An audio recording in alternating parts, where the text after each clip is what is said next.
Welcome, everyone, and thank you for joining us for today's webinar, Mentorship in Motion, Unlocking Engagement Across Campus and Beyond. My name is Jasmine, and I'm on the marketing team here at Mentor Collective, and I'm excited to kick off today's webinar. So a few housekeeping notes. As we get started, this webinar is being recorded, and we'll send you the recording and some additional educational resources in a follow-up email. On the screen, you'll see a few tips to help ensure a smooth virtual experience today. Adjusting your video layout to speaker view allows you to see the slide deck and also the presenters' faces when we chat with our guests in just a bit. We'd also like to know where everyone is joining from, so feel free to share your name and institution in the chat. And throughout the session, you can drop questions in the chat or use the Q&A feature, and we'll also open it up at the end if you'd like to share any questions off mute. We also encourage you to use the reactions feature throughout the session just to keep things fun. And we have an amazing panel of speakers today. We have Lauren Ficker. She is a Partner Success Enablement Manager at Mentor Collective, where she translates her product expertise into educational, actionable partner resources and consultation. We have Alyssa Zink. She is a Partner Success Manager at Mentor Collective, where she assists our partners in navigating the day-to-day strategies and implementation of their mentorship programs. And we have Jennifer Kaios. She is a Customer Education Manager at Mentor Collective, where she designs learning experiences that help our partners maximize the impact of their mentorship initiatives. And Jen, with that, I'm handing it off to you. Awesome. Thank you so much, Jasmine. Welcome, folks. Hi. Happy Thursday. So glad all of you could join us. We have a great conversation planned for today. So today, what are we going to talk about? During this event, you are going to hear all about how mentorship can help learners make the most of what your institution offers. Jasmine, can we head to the next slide? Great, thank you. Yeah, so we're going to be talking about engagement in several different ways. So first would be institutional engagement, how mentorship can be a catalyst for students at your organization, your institution to make the most of what you offer, whether that's career services or student support resources or employee development. We'll talk how you can make the most of that using mentorship. We'll also talk about what engagement means within the mentorship itself. So what it takes to spark authentic relationships that deliver the outcomes that you're looking for. We'll hear from Lauren and Alyssa on both strategies, real strategies that have worked for our partners, and then partner stories of what it looks like in practice and the impact that that has made. Finally, we'll talk about the future here at Mentor Collective. Very exciting, the future of engagement, a look at what's ahead on Mentor Collective's product roadmap, some tools and strategies that help support meaningful participation. Something to think about as your programs maybe are launching this year, or you're thinking about developing new programs, and as you're going into the new year and you're thinking about what you can do as the new year comes along to maximize the outcomes that you want to drive at your institution or org. All right. So let's dive in. Let's start with institutional engagement. All right. So when we're talking about engagement in the context of mentorship, again, we mean two things, right? So participation in the mentorship itself, and then involvement in leveraging institutional resources. We know that students are far more likely to share important information with their peers than with staff. We actually know that that's 73% compared to just 8% as reported recently by Inside Higher Ed. And that is why at Mentor Collective, we really believe that peer mentors are key to helping folks not only learn about resources, but actually using them. We know that they're having those conversations about important things to them, and that leveraging resources can be a big part of that conversation. That's something that happens within mentorship. We also know that mentorship can be a catalyst for students to make the most of what your organization offers, whether it's, again, career services or counseling or academic support. In fact, in a peer mentorship pilot that we had here at Mentor Collective through University of North Carolina, Greensboro, this was in I think it's 2023 report up on the screen there. We noted that upper division student mentors helped normalize help-seeking behaviors, boosted mentees' sense of belonging, self-efficacy, and the actual use of campus services. In some cases, and this is just such a wonderful data point, in some cases, it was twice as many mentees used resources like counseling or academic support compared to students without a mentor. So we know that why is so important. We know mentorship and engaged mentorship can drive engagement at your institution. It can drive further utilization of what you have to offer. So again, we want engaged mentorship to drive engaged student body at your institution or organization. With that, we know that meaningful, consistent conversations truly matter. So within the mentorships with regular interaction. So we find that that's typically 4 to 6 meetings over the course of a program are more likely to result in positive outcomes that you're looking for. And those outcomes might be, again, self-confidence, academic success, or even stronger professional networks. The takeaway here with all of this is that instead of simply informing students about available support, so instead of letting folks know, hey, this is available here at our organization, we need proactive strategies that build awareness, accessibility, and comfort in utilizing resources. And peer mentorship here at Mentor Collective, especially, we see that as one of the most effective tools for doing that. So again, engagement is so important, and why we're so excited to talk about it. Jasmine, can you head to the next slide? Thanks. So mentorship isn't just a nice to have program, right? It's that connective tissue that so many systems maybe are missing, and it creates what other tools really can't. So trust, perspective, shared accountability. It meets folks where they are, whether that's a first-year student trying to figure out where they belong, or an early career professional navigating their next step. And it does so much more than support the individual. It connects them back to the ecosystem around them. So utilizing those services that you might already have in place, but making sure folks are heading there, getting there, right? So it's connecting that individual who's elevating concerns in their mentorship. It's connecting them to the resources to support them in their growth. On a campus, that could mean maybe encouraging a student to use advising or mental health services or the career center. And in a workplace, it could be something like surfacing hidden talent, reducing isolation, or even opening the door for a stretch opportunity or networking opportunities. When it's done well, we know that mentorship becomes the relational infrastructure. It ties together the departments, the milestones, and even the stages of life that we go through, that we are better together when we navigate. That new confidence can turn into action, right? And we've seen that firsthand at Mentor Collective. I'll talk more about this on the next slide, but students with a mentor, we know, are 45% more likely to use career counseling or workshops. That is just mind-blowing. 45% more likely. And that's turning passive uncertainty. Maybe someone's unsure. Should they take that next step? Should they leverage this resource? It's turning that uncertainty into a proactive step. 45% more students are going to use those resources when they are engaged in mentorship. So again, the engagement of the mentorship is critical to drive engagement across your institution or organization. And that's how we know that we know that you're asking for this, right? To close the gap between academic achievement and workforce readiness. We have heard that in our conversations across the country, and we know how important that is for all of you and for our students, right? For folks that are navigating this. So by building that confidence and connecting students to the right resources, that we really believe that mentorship helps learners start their careers with momentum. So let's talk more about those numbers that I just shared. So here's where these numbers really make the case, right? So this data comes from Mentor Collective programs between April 2023 and June 2025.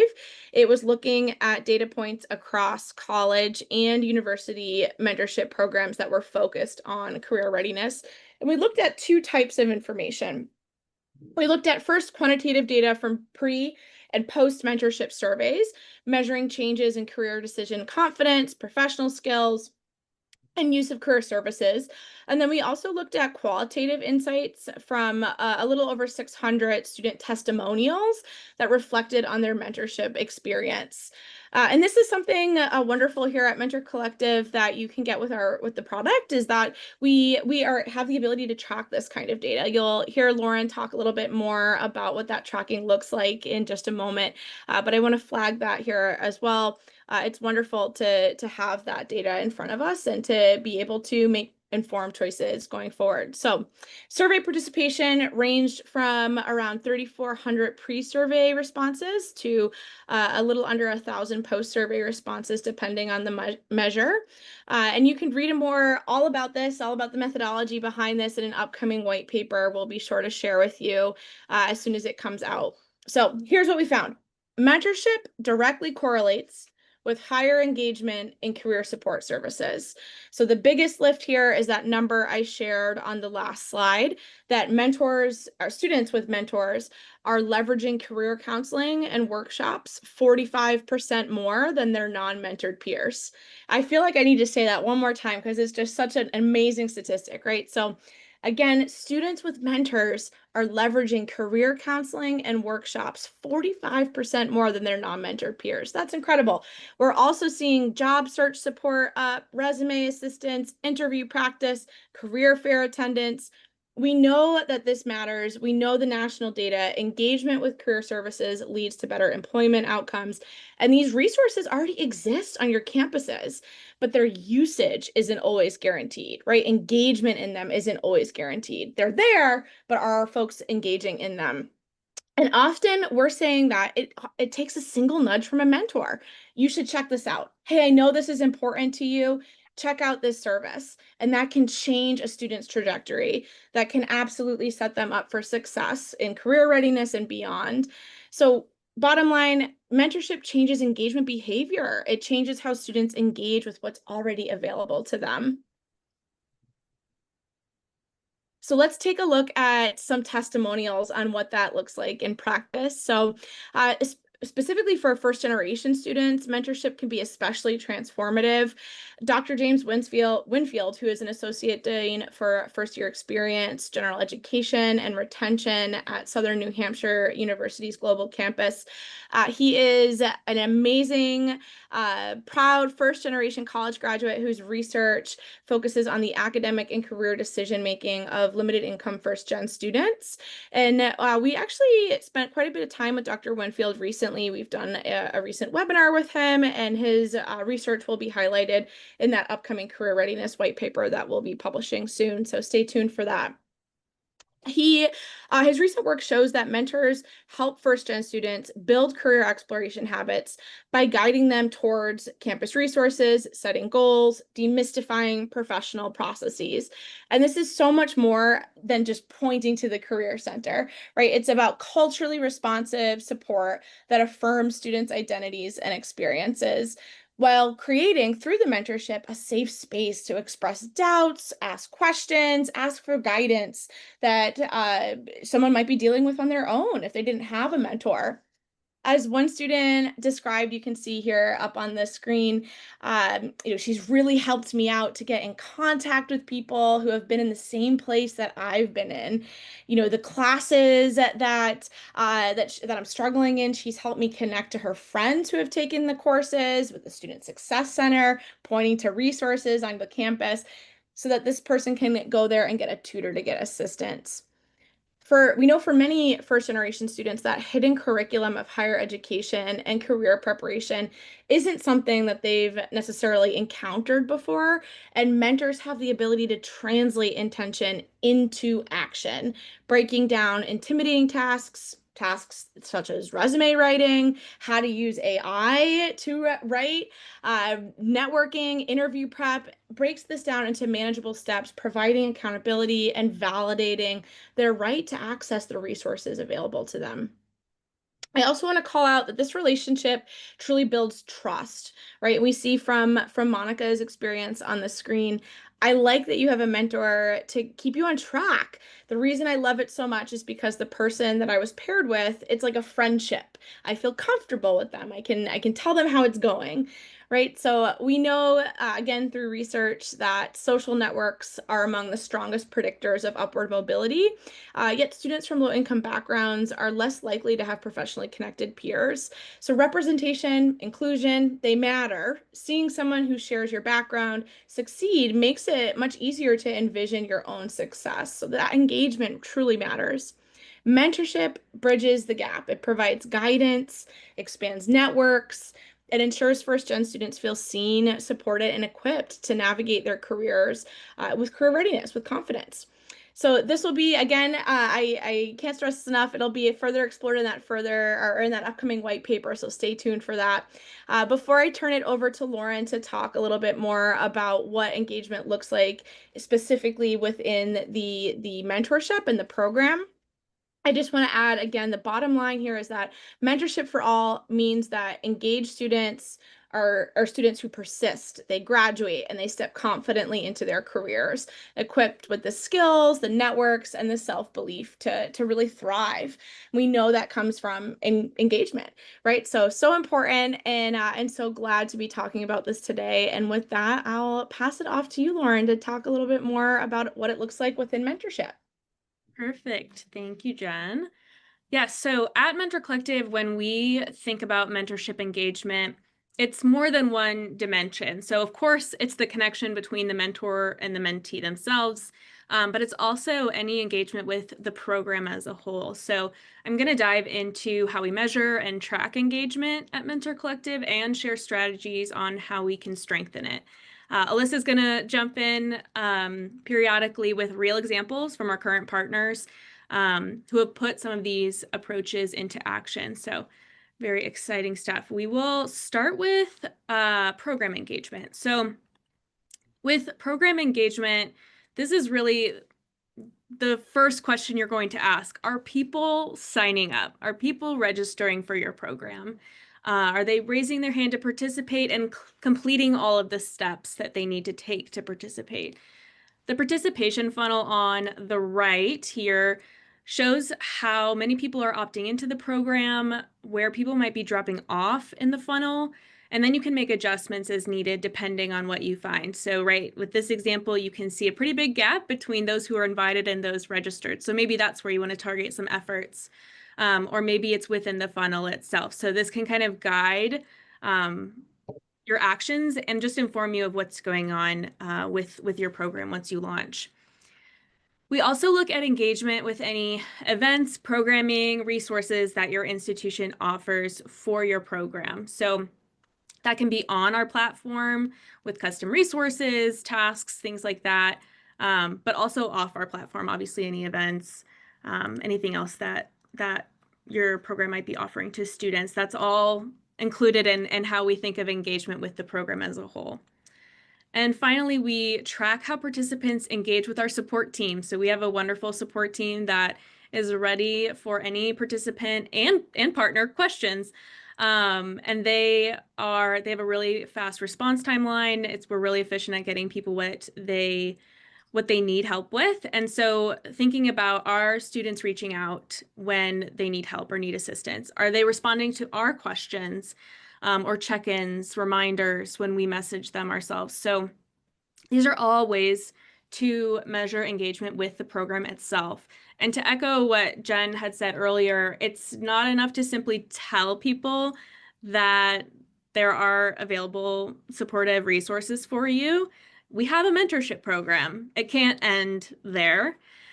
Institutions need to proactively strategize to build awareness, make resources accessible, and help people feel comfortable using those resources. And mentorship is really one of the most powerful ways to do that. When participants are engaged, showing up to events, asking for help when they need it, it's a clear sign that your program is really thriving and bringing your vision of a connected, supported community to life.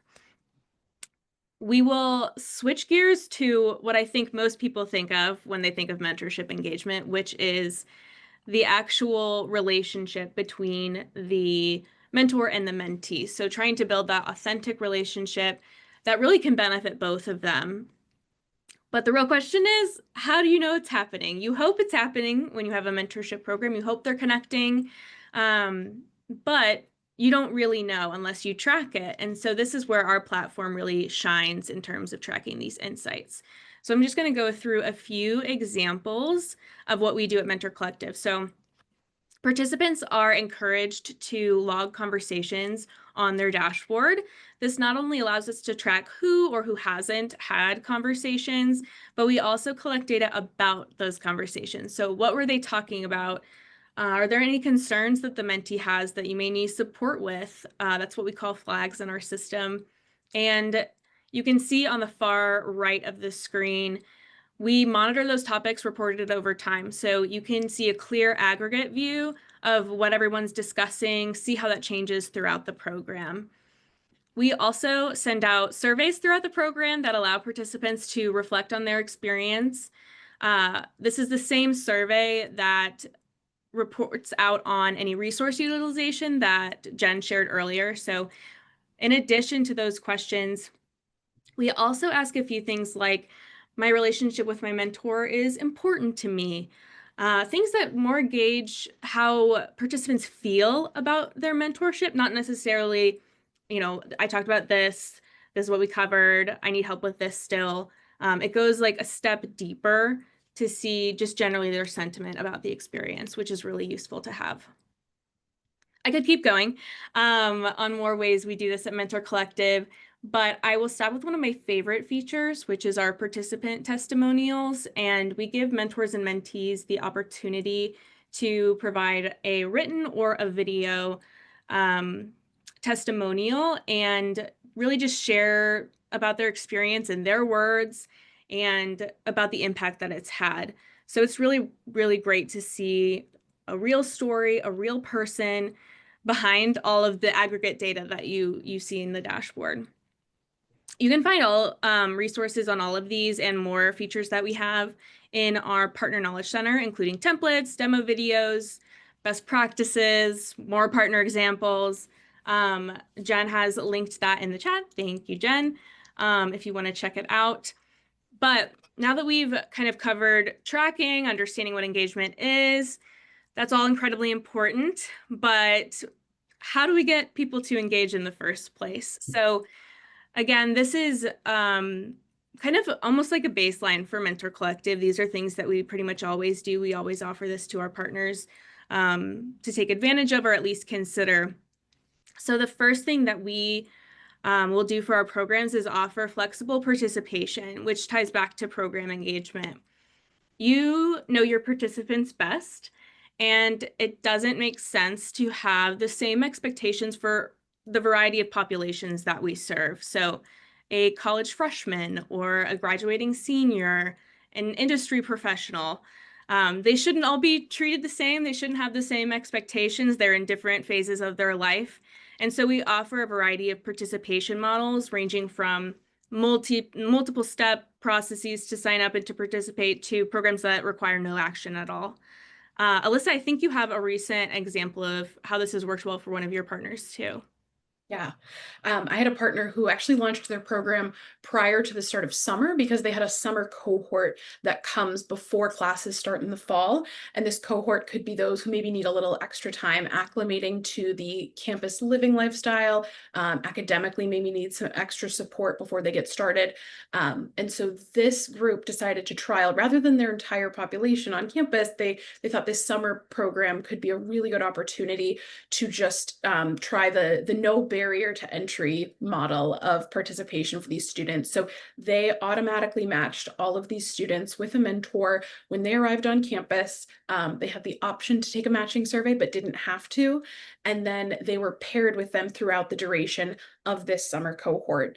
And we actually just recently, last week, heard from a student reflecting on their experience, saying how glad they were that they had someone to support them and a peer that they could go to with questions. And they specifically called out how fortunate they were that they didn't have to take any steps to get that mentor. It was a resource that was automatically provided to them. So sometimes I think we have partners who assume it is only successful if the student themselves has opted into the program, but we've started actually getting a lot of reflections from students who really appreciate just having the resource immediately available to them. So that was a really positive experience and kind of a fun success story that we got to reflect on as we now move into the fall semester at that institution. Awesome.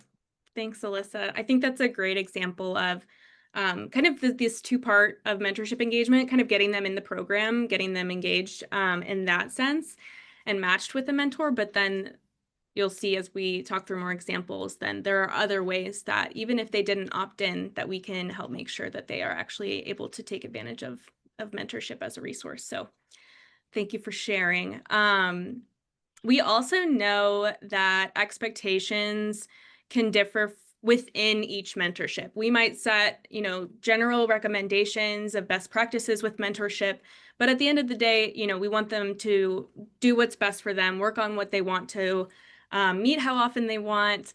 But we do encourage that our participants set those expectations early. So we ask that every pair complete a relationship agreement and a success plan. So these will help kind of guide their journey. They cover logistics from how often you want to meet, who's going to schedule it, do we want it on our Google calendars, are we going to meet in person, things like that, to setting goals for the mentorship, having something to refer back to if you're like, I don't really know what to talk about this week, or why are we meeting? What are we trying to do here?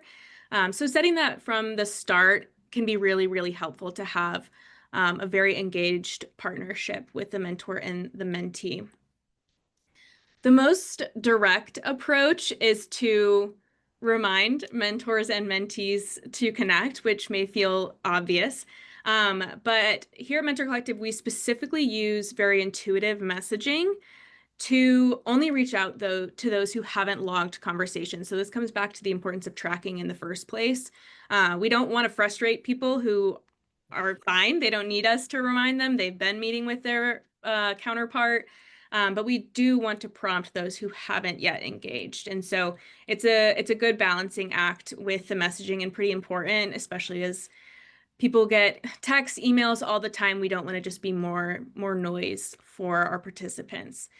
In addition, if there's ever an issue with a mentoring pair, if someone can't get in touch with their mentor, or a mentor has to leave the program for some reason, we will also help guide pairs through reconnecting or rematching if that's also needed.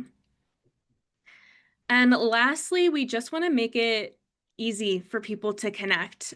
We don't want to add too many barriers here. And one of the ways that we do that is we know that participants, especially college students, use texting all the time. So when we match a pair, we simultaneously set up an anonymous SMS relay thread, which is a lot of words in one, but essentially, it's just like if you were to get an Uber and you're texting your driver, it's neither of your real phone numbers, but you're able to text back and forth. It's the same kind of thing. So immediately they get that thread sent to them when they are matched, and they're able to immediately start that first conversation. They don't have to find their phone number, find their email, write it all out. They can just send a quick text to quickly introduce themselves, set up that first meeting, just to make it as convenient as possible. These strategies are all a strong foundation for getting and keeping your participants connected, but now I'm going to pass it over to Alyssa to explore some additional ways that you can boost engagement even further, inspired by some of our partners. Thanks, Lauren. So we have seen time and time again that investing in engagement has real impact on the participants and their experience in a mentorship program. And like we shared before, we know that a positive mentorship experience leads to increased positive outcomes your institution or organization may have, such as career readiness. There are so many ways that we can foster and encourage engagement throughout the life cycle of a program, and we have a lot of partners who found success through these different engagement strategies that we've outlined on the slide. First, we know that investing in establishing a culture of mentorship at your institution or organization is one of the greatest things you can do to encourage engagement. A culture of mentorship is an environment where mentorship is woven into the fabric of your institution. It's valued, it's visible, it's supported at every level. It means that mentorship isn't just an optional add-on, but it's an expectation and a shared responsibility. When this culture is present, participants are more likely to engage consistently because they see mentorship as a core part of the community experience, not just a one-off optional program. We recently released a webinar and white paper about the 6 elements that make up a strong culture of mentorship. Jen or Jasmine, could you drop those links in the chat? If you already did, thank you as well. But that's also reflected in the graphic you'll see here on the right at the top. So that those resources dive a little more into what each of those represent and how that could look at your institution or organization. We also know that it's incredibly important to act and react quickly depending on your program's population, launch timeline, and performance. The first few weeks of your program are critical. Participants who are matched in that time frame are 2 to 3 times more likely to report conversations within their mentorship and leverage the program as intended throughout the duration of the program. So it's really important that you're kind of taking advantage of those resources early on and paying attention to what's going on with the students or, corporate career members or your alumni or whoever's participating. We have a lot of really also creative ways that we've seen partners engage their participants. So I have a few examples that can kind of outline what some of these look like. Recently, we had a partner in California who's piloted an initiative where they partner with their campus coffee shop to encourage pairs to have their first conversation on them. So that gave everyone a reason and an excuse and an event to kind of gather around and connect in a low stakes environment. But what they also saw is that those who attended and participated in that event translated to increased engagement throughout the rest of their program that year. So that's something they're looking to expand in future iterations of their program. We've also seen partners who will create some urgency by establishing competitions or rewards around incentives.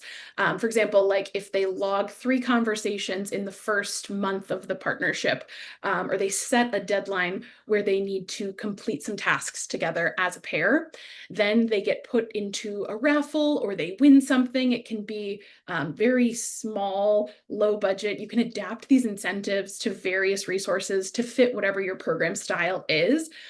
But this ties back to that importance of programs not feeling like a one-off, but something that is celebrated as a community experience. Leaders across the organization can take an active role in recognizing the importance of mentorship and engaging those participants beyond just an initial invitation. And that'll really make participants feel appreciated as well as understand the importance and that it's important to everyone. Lastly, finding ways to use in-person events to build momentum in the program, whether that is hosting an event or introducing the program in orientations or onboardings. For example, our partners at Augusta University and the University of Rhode Island make a concentrated effort to capitalize on the excitement of new student orientations and welcome week activities where they promote their mentorship. They incorporate their mentoring initiative as key components of the new student experience and make sure that they weave that into things like checklists that the students are provided, parent sessions, if there's an opportunity to talk about what that looks like to others, and other in-person events that are going on around when students are first arriving, just to kind of capitalize again on that newness. Additionally, our partners at the University of North Carolina, Greensboro have gone on to connect their mentorship goals to their quality enhancement plan, which makes sure that they're able to embed this mentorship as a core strategy to success and have that support cross campus involving more than just one team or one department who feels that responsibility and has everyone on campus kind of bought into the importance of that. The extra effort here from partners has real impact. We've done analyses and have found that these types of strategies result in higher opt-in rates, more matches, more engagement, and you don't have to brainstorm these ideas alone. Your partner success manager brings a wealth of examples and lessons learned from other partners, and they will work alongside you to adapt and implement strategies that fit your goals and participant population. So with that, I think I'll pass it back to Lauren, who can talk a little bit more about what you would do next. Awesome. Thank you. We've talked about a lot. So we know what engagement is. We've discussed how to increase it, and we have all this data. Great. Now what do we do with it? So this could arguably be the most important part. You collect all this information. What for? There's a lot that you could do. These are just a few examples. As Alyssa mentioned, we have partner success managers that ultimately will consult with you on this, make recommendations based on your specific program and goals. But just to share a few examples. So let's first think on the individual level. You can now answer questions like, who specifically is considering dropping out of college? Who is struggling to find an internship? We also have those flags that I mentioned earlier that go immediately to your program administrators for individual support. And you can identify these students that need support and provide targeted resources, right resources at the right time. We really help kind of guide that at an individual level. Thinking a bit bigger though, you also want to identify any aggregate trends. So this could be a ton of different things. This really could be never ending, but what patterns are emerging in your program? What's most important to you, whether it's an outcome or a population that you're wanting to monitor? You could see, do your first generation students participate at a higher or lower rate than other students? Are you seeing flags peak at a certain time of year? Why might that be?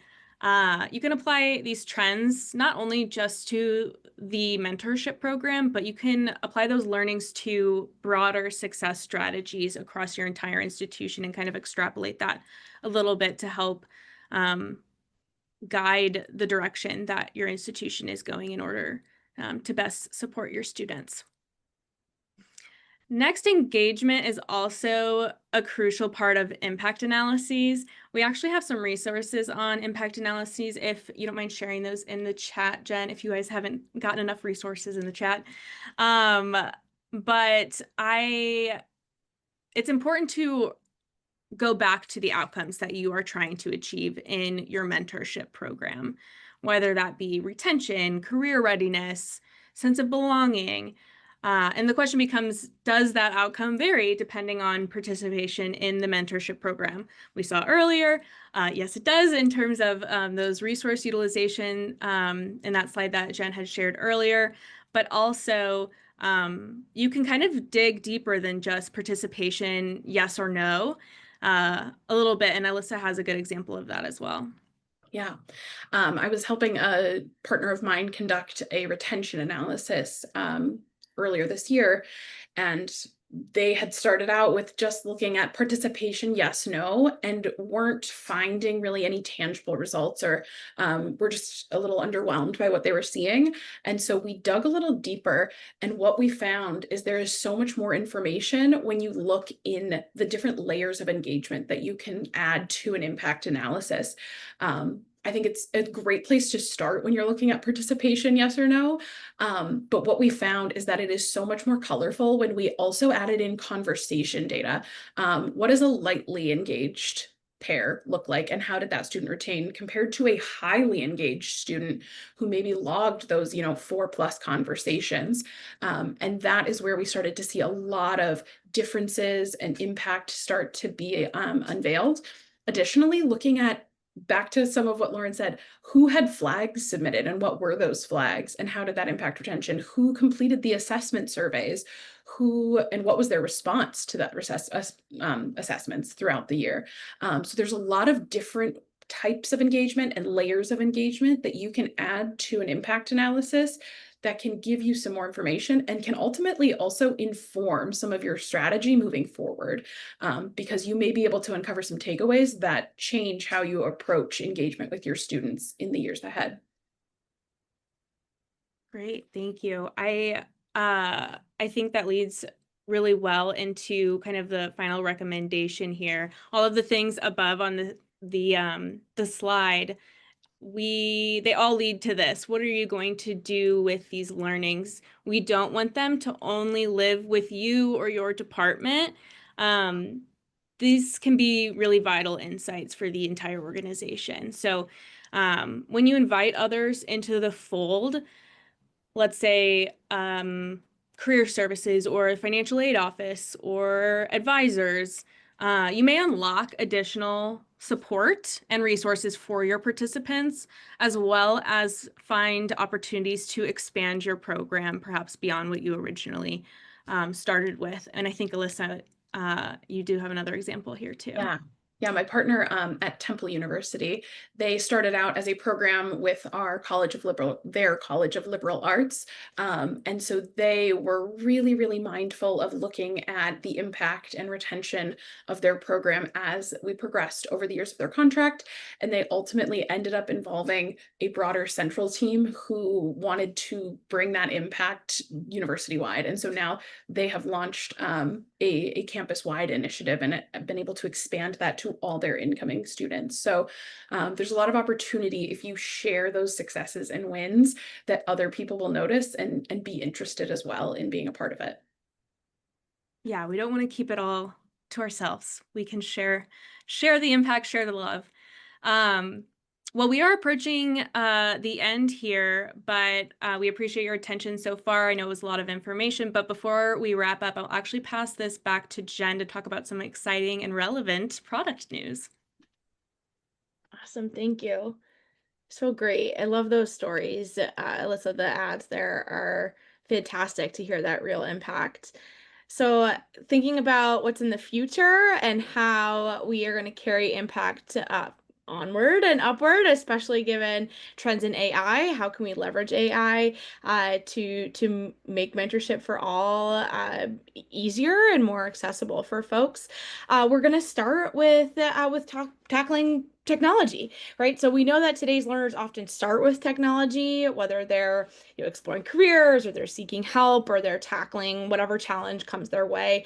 We also know that the deepest growth happens when that tech entry point leads to a real human relationship, one that builds skills, belonging, and accountability. And that's why our philosophy here is simple. We don't just use AI to replace connection, we use it to enhance it. So our goal is to scale something human through AI, and that deeply human thing is mentorship. So our AI-powered mentorship operating system is driven by people. It's supercharged by AI and designed for impact. It's built to remove friction from the mentorship journey. It's meant to help mentees get matched, prepare for conversations, track goals, and build confidence. And what you're seeing on the screen here is our engagement agent. So you had heard Lauren talk earlier about messaging and what that might look like, and ways that you can track it to make iterations to see how you can make more impact with messaging, or make inroads in ways to ensure that folks are the most engaged that they can be in going into their mentorship. So this engagement agent is coming out soon this fall. It will be meant to, as you can see on the screen, help folks find connection, engage purposefully, have goal-driven objectives that inspire them and allow them to connect with each other. And then allow you, of course, to launch your program as easily as possible. So we're also using AI to bring more people into mentorship, so making the conversations more valuable and keeping the heart of our work deeply human. Like we said earlier, relationships drive change. We know they change the trajectory of folks' lives. So we want to leverage AI to do that. Yes, thank you so much again, everyone, for joining us today. Shortly, you're going to see a poll pop up on your screen while we're wrapping up. And we'd love to just collect your feedback, get any thoughts before everything today. So as soon as that pops up, feel free to respond. But we just wanted to highlight again that our work in mentorship goes far beyond simply making a match. We care a lot about what happens after. We want to ensure that the connections are active, meaningful, and making a difference for those participating. Because mentorship isn't just a program, it's an opportunity to build confidence, expand networks, and open doors for participants who may not otherwise have access. This also leads to developing career readiness by helping participants translate their experiences and skills into real-world opportunities, gain insider knowledge of professional paths, and build the confidence necessary to navigate their next steps in their journey. For you as partners, these insights help you do more than just measure success. They give you the tools to better support your participants, anticipate needs, and create conditions where they really can thrive. So with that, I will hand it back over to Jasmine. Thank you, Alyssa. So, what's next? You will receive a copy of the presentation and a recording within a few days, along with some supplementary educational materials for our partners. Stay tuned for an upcoming white paper on career readiness and mentorship, featuring the work of Dr. Winfield, who we mentioned earlier in today's presentation. And you can also check out our blog to see recent articles shared about Mentor Collective's upcoming product enhancements, the why behind our vision, career readiness, and more. You also heard us talk about culture of mentorship today, so don't miss our white paper and webinar on this, which once again will be dropped in the chat. And finally, to register for any upcoming partner events, you can head to our Partner Knowledge Center, and that link again in the chat. So again, thank you everyone for joining us today. We'd love to connect and continue the conversation if you want to fill out on the poll. And thank you again. I hope you have a good rest of your day.